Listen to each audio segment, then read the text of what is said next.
The closure of Birmingham Airport for 6 hours on Wednesday has caused massive problems for many thousands of passengers who were waking up, many of them, on Thursday where they didn't intend to be. A light aircraft which was flying to Belfast encountered problems with its undercarriage shortly after takeoff. It made a wheels up landing. Basically, the undercarriage did not deploy. It was an emergency landing. Fortunately, nobody was seriously hurt in that, but the closure of the runway had a massive effect. Diversions began almost at once and planes ended up as far away as Cardiff, as Liverpool and London Gatwick. Clearly getting the passengers, the pilots and the planes back from there is a logistical nightmare. Many flights were very simply cancelled when the airlines thought, well, we simply cannot operate this, so we're going to cancel it. Now, under air passenger rights rules, it's absolutely clear what you are entitled to in terms of being flown to your destination as soon as possible on any airline that has seats available. The trouble is, at this time of year, there are very few spare seats. It remains to be seen if airlines will actually try and put on extra flights to clear the backlog.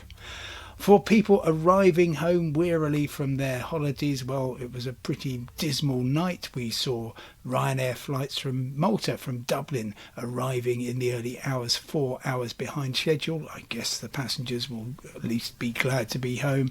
And a TUI flight from Palma was 5 hours late. Going outbound on Thursday, KLM's first flight to Amsterdam was cancelled because the plane couldn't get in on Wednesday. On top of that, we have long delays. For instance, Jet2 going to Zante is currently running 3 hours late. And spare a thought for the passengers who are heading off for Asia, for Australasia, on board Emirates. Their inbound plane from Dubai landed first of all in Stansted because the runway wasn't open when they were planning to land.